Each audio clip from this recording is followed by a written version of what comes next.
देश में जो सबसे बड़ा खतरा है वो देश के संविधान पर खतरा है। योगी जी जो राजनीति कर रहे हैं ये राजनीति नफरत की राजनीति है। अगर देश का संविधान मिटेगा तो देश का आरक्षण मिटेगा तो देश में आम आदमी का जीना मुश्किल हो जाएगा। कि अगर भारतीय जनता पार्टी को हराना है तो जो पिछड़े और दलित और अल्पसंख्यक समाज को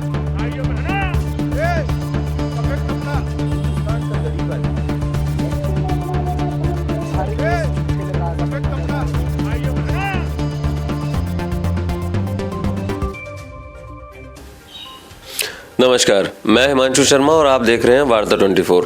आज हम हैं अनूप सागर सिंह के साथ, जो राष्ट्रीय महासचिव हैं अनुसूचित जाति प्रकोष्ठ समाजवादी पार्टी से। आज हम सचिव जी से जानेंगे, महासचिव जी से, कि क्या है पीडीए और पीडीए का जो गठन हुआ है वो किस लिए हुआ है। मैं सबसे पहले आपके इलेक्ट्रॉनिक चैनल का धन्यवाद करता हूँ। ये पीडीए समाजवादी पार्टी के माननीय राष्ट्रीय अध्यक्ष और उत्तर प्रदेश के पूर्व मुख्यमंत्री श्री अखिलेश यादव जी ने पीडीए संगठन का गठन किया है। ये एक मजबूत संगठन है। पीडीए का मतलब है पिछड़े, दलित और अल्पसंख्यक। इसकी ज़रूरत माननीय अखिलेश यादव जी को इसलिए महसूस हुई कि उन्होंने ये देखा कि अगर भारतीय जनता पार्टी को हराना है तो जो पिछड़े और दलित और अल्पसंख्यक समाज को एकजुट करना है, इन्हें छिटकने नहीं देना है, इन्हें मजबूती के साथ एकजुट करके और इनका साथ लेकर के भारतीय जनता पार्टी को हराना है। इसलिए उन्होंने इस पीडीए का गठन किया। अच्छा, तो मतलब आपको ऐसा लगता है कि ये पीडीए का जो गठन है ये बेसिकली अल्पसंख्यक, दलित और जो पिछड़ी जाति के लोग हैं उन सबको एकजुट करने का काम करेगी। जी जी। इसके ये, जैसे हम सभी ने देखा है कि समाजवादी जो सरकार है उसके अंदर हमेशा से यादव वोटर्स पे और मुस्लिम वोटर्स पे हमेशा ज़्यादा ध्यान दिया जाता है। तो अचानक से ऐसा क्या परिवर्तन हुआ कि ये दलित समाज को भी अपने साथ जोड़ के चलना चाह रहे हैं। देखिए, ऐसा नहीं है। समय और हालात के हिसाब से राजनीतिक पार्टियां अपनी रणनीति बदलती रहती हैं। एक समय था जब समाजवादी पार्टी के माननीय राष्ट्रीय अध्यक्ष मुलायम सिंह यादव जी हुआ करते थे या लालू प्रसाद यादव जी हुआ करते थे, तो उस समय उन्होंने एक माई फैक्टर तैयार किया था जिसका मतलब था मुस्लिम और यादव। और जब तक वो इस फैक्टर पर काम करते रहे, लड़ते रहे, तब तक उन्होंने इस देश पर सांप्रदायिक जो ताकतें थी, जो सांप्रदायिक राजनीतिक दल थे, उन्हें कभी उन्होंने सत्ता पर काबिज नहीं होने दिया। अब व्यवस्था बदल गई है। अब समय के हिसाब से सभी राजनीतिक दल अपनी अपनी रणनीति बदलते हैं। इसीलिए अब की अखिलेश यादव जी ने, चूँकि वो नौजवान हैं और देश के करोड़ों नौजवानों के दिलों की धड़कन है, इसलिए अखिलेश यादव जी ने महसूस किया कि अब केवल माई फैक्टर से काम नहीं चलेगा, मुस्लिम यादव से काम नहीं चलेगा, अब के दलित समाज को भी अपने साथ जोड़ना पड़ेगा। और इसीलिए उन्होंने दलित समाज को एकजुट करने के लिए, दलित समाज के मान सम्मान के लिए पीडीए में दलित समाज को समावेश किया है। क्योंकि वो जानते हैं कि इस समय देश में जो सबसे बड़ा खतरा है वो देश के संविधान पर खतरा है। अगर देश के संविधान, कुछ राजनीतिक दल जो सत्ता में बैठे हैं वो देश को, संविधान को मिटाना चाहते हैं, वो देश में आरक्षण व्यवस्था को ख़त्म करना चाहते हैं। और माननीय अखिलेश यादव जी को ये अच्छी तरीके से पता है कि अगर देश का संविधान मिटेगा तो देश का आरक्षण मिटेगा तो देश में आम आदमी का जीना मुश्किल हो जाएगा। इसीलिए उन्होंने इस पीडीए में दलित समाज को एकजुट करने का काम किया। मैं एक चीज़ और जानना चाहूँगा कि पीडीए के संगठन होने के बाद, पीडीए बनने के बाद समाजवादी पार्टी को कोई फ़ायदा, इससे कोई लाभ मिला है, कुछ ऐसा आपको लगता है? जी, जब से समाजवादी पार्टी के माननीय राष्ट्रीय अध्यक्ष श्री अखिलेश यादव जी ने पीडीए का गठन किया और उत्तर प्रदेश के अंदर जो बाई इलेक्शन हुआ, उपचुनाव हुए, उसमें मैनपुरी में हम बहुत बढ़िया तरीके से चुनाव जीते और उस घोसी का चुनाव हम बहुत बढ़िया तरीके से जीते। और जहाँ पर भी अगर जिन सीटों पे हम चुनाव नहीं जीत पाए उन पे हमारी स्थिति बहुत मजबूत रही। और समाजवादी पार्टी के माननीय राष्ट्रीय अध्यक्ष श्री अखिलेश यादव जी ने खुद महसूस किया और ये बताया कि अब पीडीए बनने के बाद मैनपुरी के चुनाव में कम से कम दलित समाज ने 70,000 वोट समाजवादी पार्टी को दिया और घोसी में भी दलित समाज ने बड़ी तादाद में समाजवादी पार्टी को अपना वोट दिया। अच्छा, जैसे कि हम सभी जानते हैं कि उत्तर प्रदेश में ही नहीं बल्कि और भी स्टेटों में समाजवादी पार्टी काफ़ी अग्रसर होकर कार्य कर रही है, तो अब क्या लोकसभा की तैयारी में है अखिलेश यादव जी? जी, समाजवादी पार्टी इस समय राष्ट्रीय पार्टी बनने के कगार पर खड़ी है और कोई भी राजनीतिक दल अपनी सीमाओं को बढ़ाना चाहता है। उसी स्थिति में समाजवादी पार्टी भी अपनी स्थिति को बढ़ाते हुए राष्ट्रीय स्तर पर के कगार पर खड़ी है। और हम जो 2024 का चुनाव है, समाजवादी पार्टी 2024 के लोकसभा का चुनाव पूरी मजबूती के साथ और देश के कई राज्यों में पूरी मजबूती के साथ लड़ेंगे और लड़ेंगे ही नहीं, लोकसभा का चुनाव जीतेंगे। और जो इंडिया गठबंधन है, समाजवादी पार्टी इस इंडिया गठबंधन में अपनी महत्वपूर्ण भूमिका निभाएगी पूरी मजबूती के साथ। और हमें पूरा विश्वास है कि इस इंडिया गठबंधन में समाजवादी पार्टी सबसे बड़ा चेहरा बन के उभरेगी।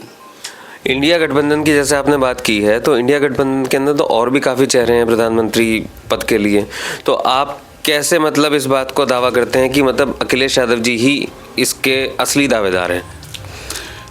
देखिए, इंडिया गठबंधन सभी महत्वपूर्ण राजनीतिक दलों का एक बहुत मजबूत संगठन है।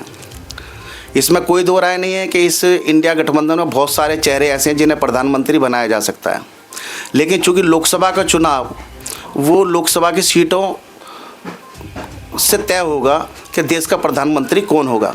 जिस राजनीतिक दल की संख्या ज़्यादा होगी, जिसके लोकसभा के सांसद ज़्यादा होंगे, वही पार्टी का नेता प्रधानमंत्री पद का उम्मीदवार होगा।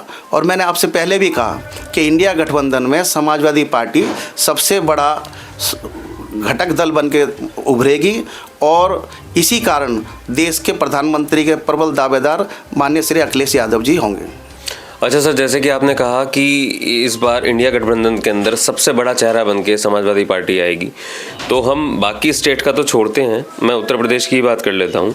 उत्तर प्रदेश के अंदर आपको क्या लगता है, जैसे कि अभी तो योगी सरकार चल रही है, योगी जी का बुलडोजर चल रहा है सारे माफियाओं के ऊपर, जो कहीं ना कहीं तक ये कहा जाता है, सब बोलते हैं कि सपा सरकार में वो सब फल फूल रहे थे और आज की तारीख में उन सब की मतलब बहुत दुर्दशा हो रखी है।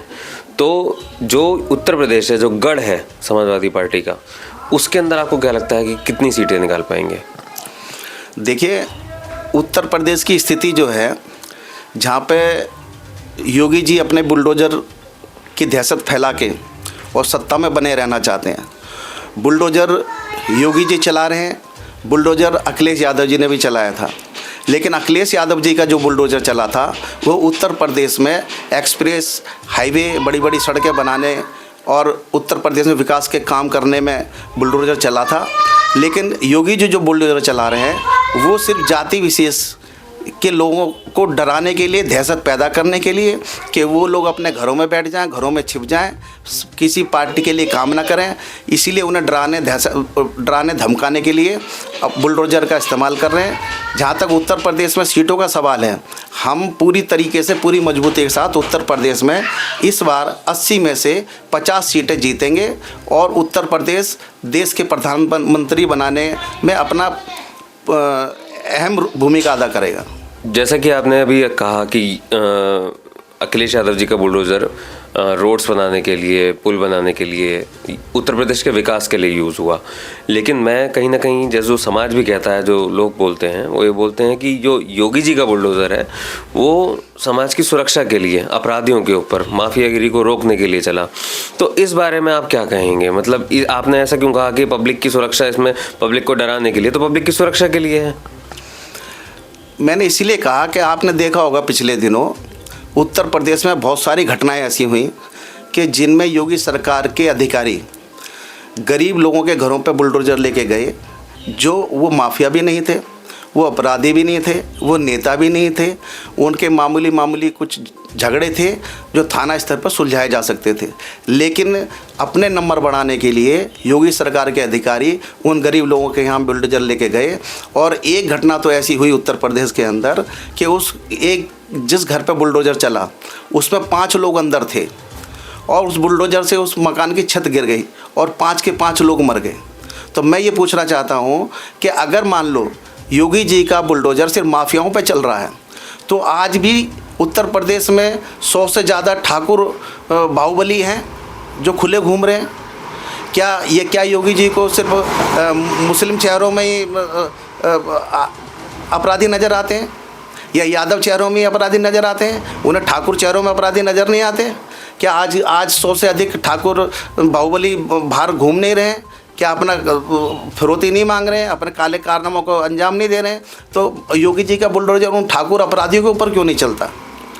तो मैं ये पूछना चाहता हूँ कि अगर मान लो अपराधियों पे ही बुलडोजर चलना था तो उन गरीब लोगों के ऊपर क्या कसूर था? और फिर अगर योगी जी अगर जनता के हित में बुलडोजर चला रहे हैं तो उन्होंने उन भारतीय जनता पार्टी के नेताओं के ऊपर बुलडोजर क्यों नहीं चलाया जिन्होंने दलितों की बेटियों को बलात्कार करके आधी रात में उन्हें जला दिया? और अपनी पुलिस से कह के योगी जी ने अपनी पुलिस से कह के मिट्टी का तेल डलवा के उन्हें आधी रात में जला दिया। उन बच्चियों की लाश उनके परिवारों को नहीं दी गई।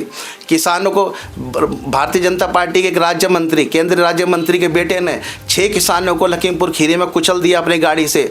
तो योगी जी ने उस मंत्री के घर पर बुलडोजर क्यों नहीं चलवाया? उस मंत्री के बेटे के घर के ऊपर बुलडोजर क्यों नहीं चलाया? तो इसीलिए मैं दावे के साथ कह सकता हूँ कि ये जो योगी जी जो राजनीति कर रहे हैं, ये राजनीति नफ़रत की राजनीति है। ये एक जाति विशेष के लोगों को डराने की राजनीति है। चाहे उसमें आजम खान जी के ऊपर जो अत्याचार हो रहा है, आजम खान जी के परिवार के ऊपर अत्याचार हो रहा है, चाहे यादव परिवारों के ऊपर अत्याचार हो रहा है, ये जाति विशेष के लोगों को डराने की राजनीति है, समाजवादी पार्टी को कमज़ोर करने की रणनीति है। लेकिन हम इतना जानते हैं कि जितना भी समाजवादी पार्टी के कार्यकर्ताओं को उत्पीड़न किया जाएगा, समाजवादी पार्टी उतनी ही मजबूत होकर उभरेगी और आने वाले दिनों में भारतीय जनता पार्टी का सफाया करने का काम करेगी। धन्यवाद। तो ये थे हमारे बीच अनूप सागर जी, समाजवादी पार्टी के राष्ट्रीय महासचिव अनुसूचित जनजाति प्रकोष्ठ के। और आज हमने सर से जाना कि किस तरीके से पीडीए काम कर रहा है, किस तरीके से अखिलेश यादव जी अब पिछड़ों के लिए, दलितों के लिए काम करने की योजना बना रहे हैं और किस तरीके से उन्हें साथ लेके चल रहे हैं। मैं आपके साथ हिमांशु शर्मा, आप देख रहे थे वार्ता 24। धन्यवाद। आप देख रहे हैं वार्ता 24।